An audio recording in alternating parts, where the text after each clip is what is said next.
Welcome to Knocking to 10, the podcast for go-to-market leaders scaling from 0 to 10 million and beyond. I'm John DiLoretto, founder of Knock 2. Each week, I sit down with founders, operators, and go-to-market leaders to pull back the curtain on what's fueled their success and the hard-earned lessons they've picked up along the way. New episodes drop weekly. Subscribe to follow along. Welcome to Knocking to 10, real stories with go-to-market leaders scaling revenue from 0 to 10 million and beyond.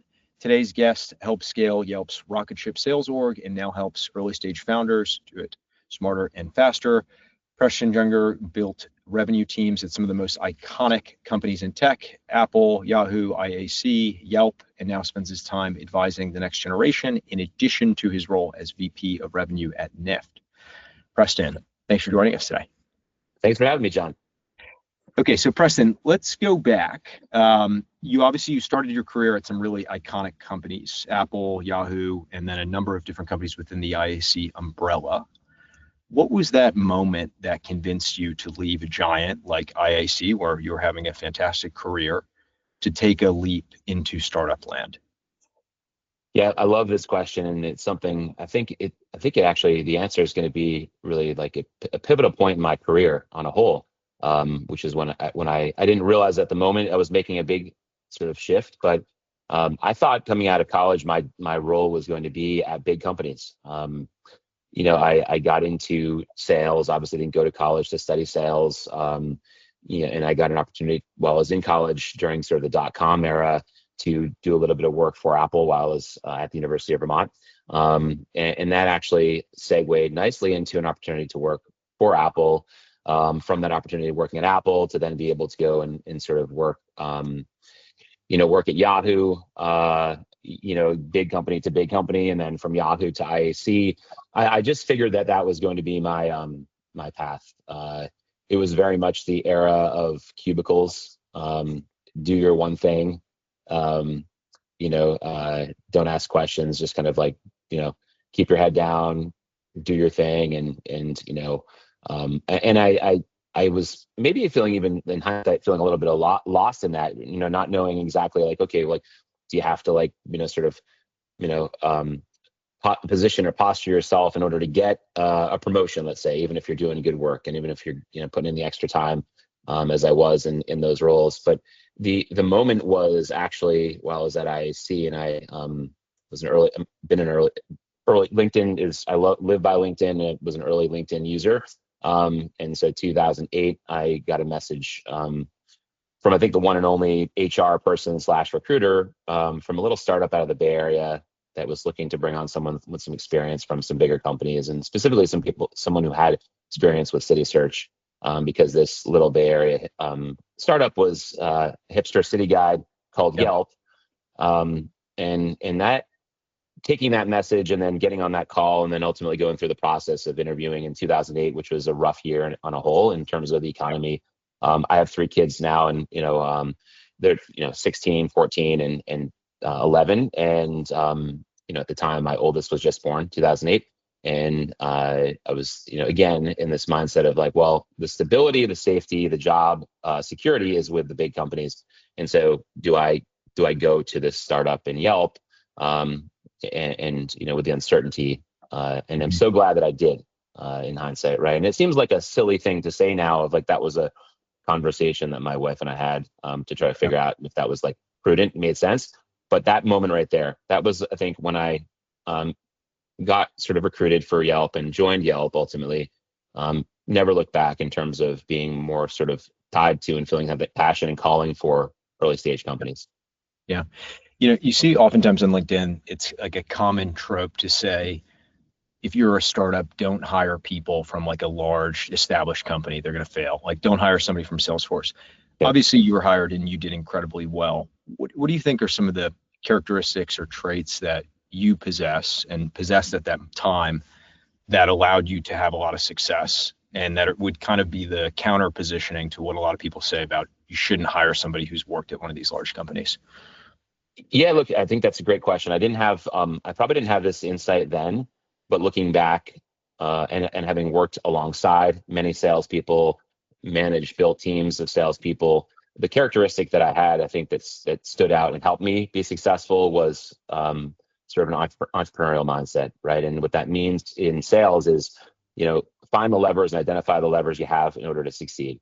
And don't look at the things you don't have. Don't look at the deficiencies. And ultimately, to your point, that's where like startups need to be looking to hire folks that think that way.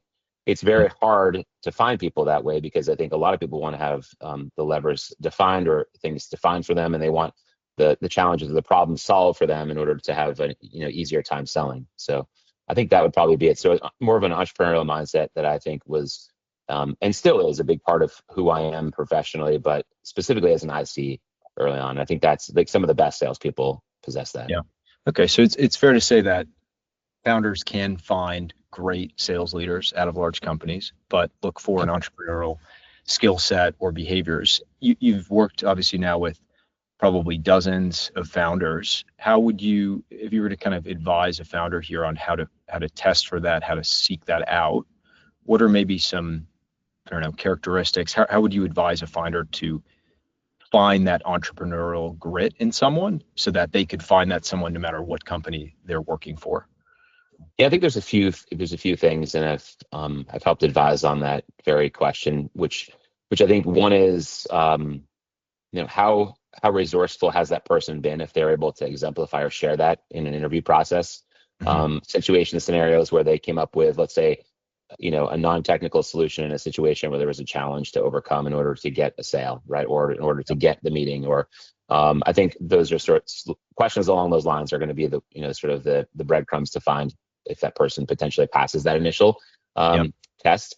And then I think also combined with that, they also need to have, kind of as point two, they need to have a buy-in to what that company is trying to solve from an early stage, because they're not going to have, and they also need to have a really strong sense of like the brand that nobody knows of, which is that startup, ultimately is going to be their responsibility to go build in that sales effort, right? So I think that's a big thing too. So that kind of goes hand in hand with like being bought into the long view or long run of what this company is trying to solve, right? Are they behind the mission of the company ultimately? Yep. Yep.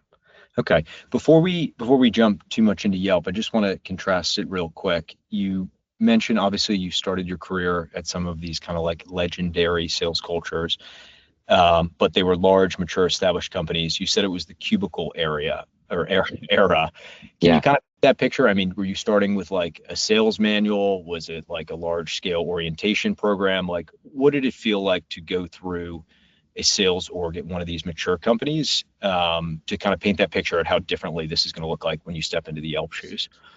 Yeah, that's a great point there. Those companies all had very professional, polished sales manuals, sales training, seminars, sessions, offsites. Um, really like uh, tried and true sales trainers that would come in front of a big room of people and sort of go through their manual process or approach, and systematically kind of I think and ultimately try to sort of brainwash the sales teams to kind of operate all kind of the same way. And I think that's again, that's what I thought sales training Yeah. was early on. Did any of that carry with you to Yelp? I think there was actually during one of the sales training sessions at Apple. So it was, I think, an external sales trainer that we had at one point at this particular moment I'm thinking of. I was actually at One Infinite Loop at Apple's campus, and the Apple executives that I guess they were basically our superiors or sort of management, would also add context into how it sort of related to the business.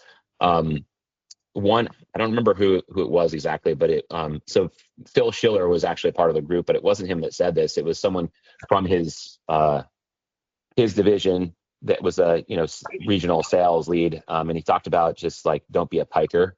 And that term, I didn't even really know what that meant, but I think the way he framed it was basically like, don't do the bare minimum to be as like sort of minimally successful. Like, don't do the bare minimum to just sort of get to what you have to do in sales. and the term I guess he had used was piker. I think I had to look it up to be like, what is the? I don't understand. I understand what he's saying in terms of the context as he explained it after he said that. But I think that's something that I've always thought about in my career. Is I think and you hear people talk about sandbagging and sort of like posturing and sort of not really disclosing like all the efforts that they have as a way to kind of like smooth out or sort of like spread out across the year. Yep.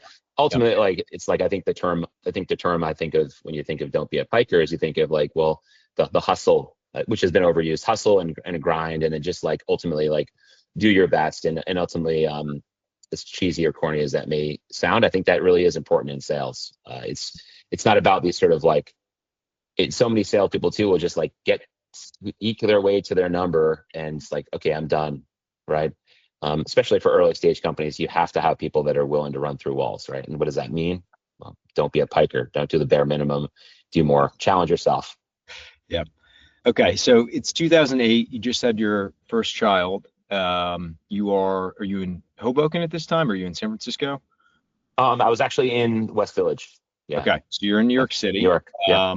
You take the job at Yelp. What does Yelp look like at this time?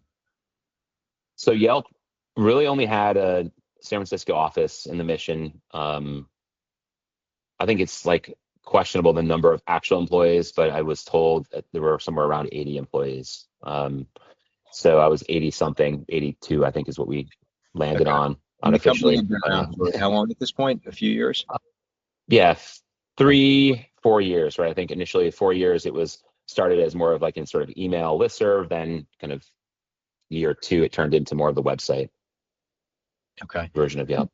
And you join the company. It's relatively small now. Yelp is obviously a public company. Yelp has a bit of lore in sales world, having built one of the most kind of famous sales cultures, Yeah. particularly as it relates to sales development and kind of top of the funnel and having a sales team that leads growth.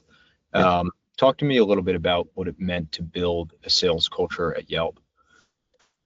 Yeah, it was actually really that was I think I thought that I was probably at some point going to get my MBA before I went to Yelp, and I think being a part of the small group of people that actually created what was the original version of Yelp University, which was it was actually Yelp YISDIP, so it was Yelp Sales Development Program. The acronym's YISDIP, and I'm pretty sure I came up with the acronym. Don't quote me on it. It was a team effort. I think it was Jed Nachman was my former manager. He's now the COO at Yelp, and a good friend.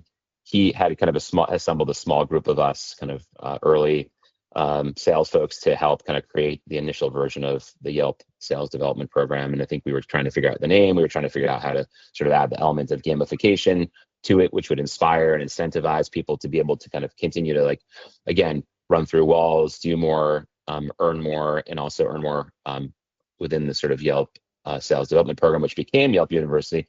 Earn more independence, earn more credibility, earn more clout, right, in their role, and then ultimately have that tie and ladder into like their sort of career growth or progression. And so that was really special because we were really spitballing initially, trying to figure out. We know we need to have something. We know we need to have something to like keep folks that seemingly are, at that time in the 2008, 2009, 2010 period of time when we kind of formulated this.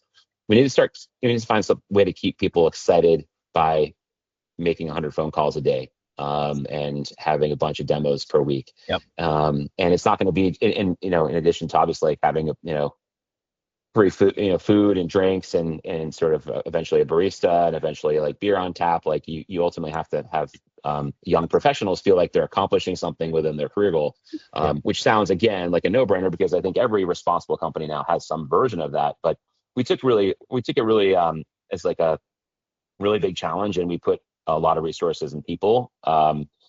Thankfully, I was a part of that group to figure this out. And I think the early, and again, we didn't get it right until it became Yelp University a number of years later. It was YISDIP for a very long time.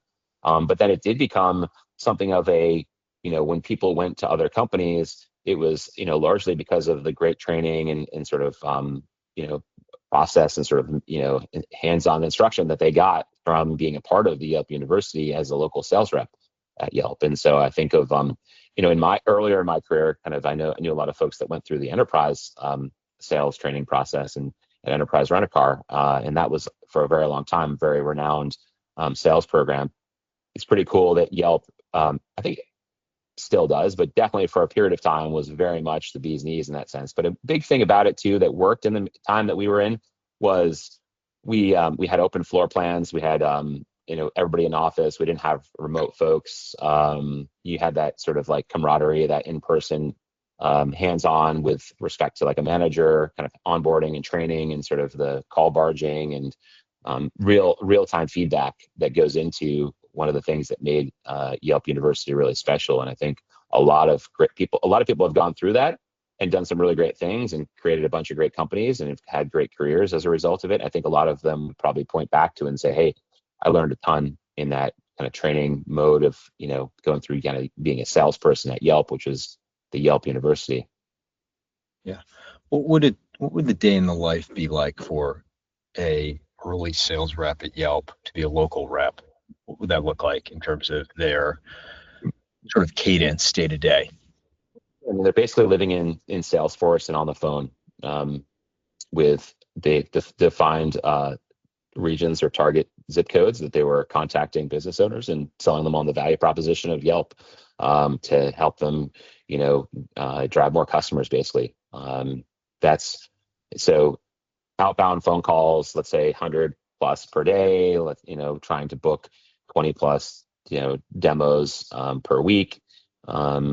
And really just doing that, over and over again. But ultimately, like the big part of that that's, built in was, being a part of a, team of, let's say 8 to 10 peers with your manager and everybody being very close in that sense of helping share best practices, things that were working, overcoming obstacles. Again, going back to like the real-time coaching feedback that came from the manager, but also came from the peers. So I think we did that really well. So on my account. Okay, so 100 phone calls a day, averaging about 4 bookings per day. So that's like a 4% win rate, I guess, on phone calls in terms of booking. So how do you go back to saying people that went through the program felt really accomplished in their career? So if you told someone that, they're going to have a 4% win rate, that seems like a pretty scary thing to be facing, but yet you've seemed to build this program that created the sense of accomplishment. So how do you tie those two together? And what really was fundamentally about the program that helped people essentially, feel really accomplished by getting those 4 bookings, even though that meant 96 other phone calls were going to go the other way? What were sort of keys to, making that feel like a big win? Yeah, and I'm pretty sure I'm citing the right numbers there. I could be off, but ultimately, yeah, you're right. You're making a lot more calls than you are actually getting people to commit to a demo or kind of sign up to get on board with Yelp. As I mentioned, I think it was a different time, a different era, right? The notion of SDRs and BDRs weren't really a thing. The notion of like outbound sequences or automation, or definitely not AI, were not a thing, right? And so the energy came from, again, a different time, different place, being in person with others in that energy, in the sales pit, feeding off each other, laughing, joking, crying, helping each other through those tough times, and really being sort of like part of that camaraderie. That's ultimately where the energy came from. And then, of course, the wins being celebrated, a big part of it too, Yeah. right? So having the ability to have, people hit the gong when they close deals, right? A big, this quintessential sharing and the celebration of a success that also helps breed people's excitement and passion for going and closing their next deal. So that's a big part of it. Now, again, I think a lot of those things that were really special then aren't necessarily the same now. There's a lot of things that have changed, and also included in that is these business owners that those Yelp reps were calling are now getting hit up probably by 10, 20x more people than they were then. So that's changed. And then automation. So a lot of things that are sort of in the mix now, trying to get those people's attention outside of just phone calls, or now it's text or email or phone calls, LinkedIn, Sure. Instagram, right? Yeah. So the channels, methods, mediums may change, but it sounds like what you're really hitting on here is if you're genuinely like having fun, what you're doing with the people you're working with, like that can overcome like any amount of challenges. And so like with the right environment, with the right people that you're passionate about going out and solving even a Herculean task, no matter the medium, the method that is like kind of in vogue of the day, that can still be overcome with the right culture, really. Yeah. That was the kind of the key to success. Would you advise teams now, like if you're going to go out, and particularly if you're a startup, so people are going to have no idea who you are when you approach them, to build a culture that is surrounded by like in-person interactions where you have a lot of camaraderie and you have teams together?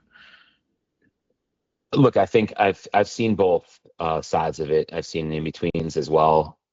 There's nothing that can truly, at least in my experience and my search for this, can truly replace that in-person energy. That in-person energy from those years at Yelp, really special. I think I've seen and helped many companies try to recreate that in a hybrid motion or hybrid setting or in a remote setting, and it's really, really challenging to do. And ultimately, I think a lot of companies, a lot of founders end up getting turned off to even properly celebrating the wins because they're remote, which is unfortunate. So you miss out on that, what I call dopamine effect of people feeling and celebrating in those wins, which is infectious. Like it does spread across the team, across the floor, and it's harder to do remotely. But I think it's really important. There is a big opportunity for that to be cracked and figured out, because I do think there's something there. But you can't really replace the in-person. You can try your best. There are ways to celebrate the wins, but you have to make the time and space for it. Yeah. Okay.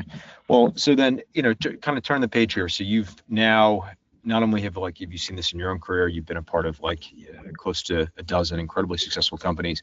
You've now advised, perhaps dozens of companies at this rate. Tell us a little bit more about Mile Square Labs and what you do with founders there. Yeah, I co-founded Mile Square Labs really as I left Yelp, and I started to just connect with people that I had met through my time at Yelp, started to do some fractional consulting work, helping in the capacity of go-to-market, sales, kind of building sales teams or sort of enhancing sales teams. Linked up with an ex-exec from Living Social, who was also the SVP of sales at Fundera. He was kind of doing the same thing with some first-round capital companies as well. We met through our kids in Hoboken, which is where I was living at the time, in 2016, 2017. And we started to compare some notes, and we started to find some commonality really around these founders, to your point before, where they think, hey, we've raised a round of money. We've gotten to 1 to 5 million in annual revenue. We've been doing founder-led sales for a while. Now it's time to hire someone of our first sales leader or sales lead or VP of sales, or what have you. And ultimately, they try to go as big and experienced as they can.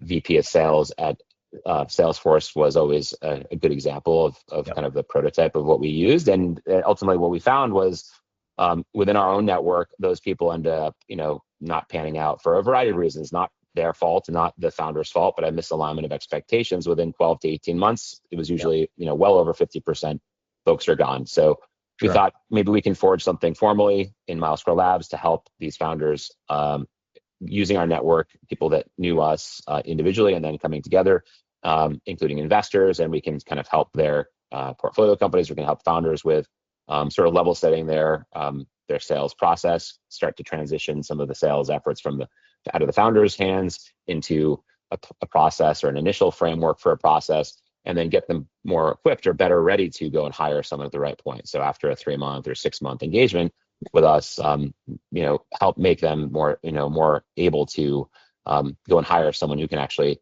jump in and add their own flair to the sort of iterate on the sales effort. So that was kind of how we started. Yeah.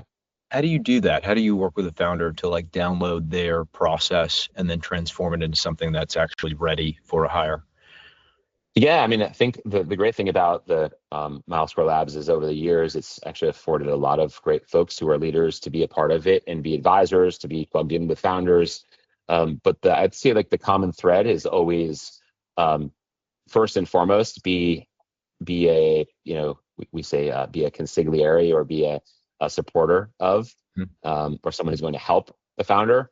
So, not having that, not being an investor or not being an employee and not coming at it through that angle, or looking at it from an ROI perspective on an investment, I think allowed sort of for the trust to be there, the credibility, not trying to go and build like a 100-page manual or document like a BCG or like a, sort of McKinsey. Yep. And I think really being able to just explore, dig into the business, ask some questions, expose some things, and start to put that into, like, again, some initial, nothing like earth shattering or Yep. transformational and shocking to their system, but ultimately trying to help them organize things a little bit better, and then start to build on that. And that from that point on, it can go in a variety of different directions, but ultimately that's always how all of the engagements have always started. And sometimes they're just more reactionary advisory roles. Other times they've kind of been more in depth, deeper work project over the course of 6 months, 12 months. But yeah, I think by now Milesper Labs has probably worked with 30, 40 plus companies more like kind of formally. Yeah, you work with some pretty impressive names: Justworks, Liquid Death, Yeah. TaskRabbit, GoParrot. Yeah. And some of those are companies that I've, like, either myself been an advisor to or invested in. I've done a little bit of an angel investment, not so much recently, but yeah. So I've been again, I try to just follow companies that I believe in personally. Yeah. And that seems to be a good path to follow.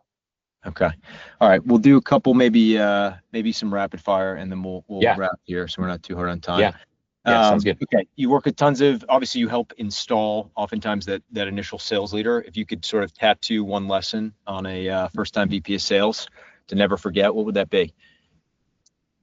Yeah. I think that most importantly, it's like, don't forget about the people that you're working with, and the people that you're hiring into the company. I think that's the most important thing. I think that oftentimes process and the product gets too much of the focus, and I think the people get lost in the mix. But again, simple thing, but important thing. The most important thing, I would say, from an early stage perspective, really, like respect the people you work with, Yep. for people that you are hiring. Really get to know them. What makes them tick? What are they interested in? What are their aspirations? Right? That can go so far. So I think that would be the one piece of advice. So investing in soft skills and checking in on how people are doing, not just how they're Yep. hitting their quota. Yeah. Yep. Okay. How about what do you think is an absolutely overrated kind of go-to-market metric that people track that you think is a bit nonsense, particularly in that kind of earlier stage? Maybe you're somewhere between 1 and 10 million in revenue. What do you think people spend too much time thinking about? Well, I mentioned this before about one of the things that we built the Yelp University on, which is call volumes. I Mhm. think is definitely an overused metric, and it really is, standing alone on its own really does not, should not be something of a fixation. So obviously there's many other elements that are, without going into detail, that need to be considered before you think about, like, your call volume, or, as people say, like, we need to fill the top of the funnel. So I think, yeah, I'll leave that there. But I think that it's important to look at the big picture of all the things, and who are you going after? What are you saying? Are you saying the same thing if you're going after different sort of ICPs, and sort of, I think it's important early stage to start to really kind of dissect things and learn from things, and make it a bit of a flywheel, as opposed to, like, too much of a prescription. Yeah. Is there one piece of advice or lesson that has stuck with you throughout your career that you've kind of carried from one place to the next? Um, for me, this is just more of a personal motivation. I just like to think that I have a lot more to learn. So kind of continuing to challenge myself to be uncomfortable in situations is really important to me. I'm not, don't know if everybody would take to that advice, but I think it's important because, for a variety of reasons, I think it allows you to keep things fresh. It allows you to keep things challenging. It allows you to find joy in the journey. And also allows you to, like, be open to learning stuff from other people. And then also being willing to share what if folks want to hear from you as well. Well, you certainly practice what you preach. I mean, you've gone back and helped companies go from the beginning and brought them all the way up to success multiple times. And you continue to do it over and over in each role, which is truly impressive. So, best place for people to follow your work or stay connected with you? I would say LinkedIn. I'm also on x.com as well. But yeah, Preston Junger, Junger, on both. I know you're And a super connector. I yeah. think you have close to what, 20 to 50,000 connections on LinkedIn? Yeah, somewhere around there. Cool. Okay, well, thank you, Preston. That's it for knocking to 10 this week. Appreciate you spending some time with us, and we'll talk with you soon. Thanks, John.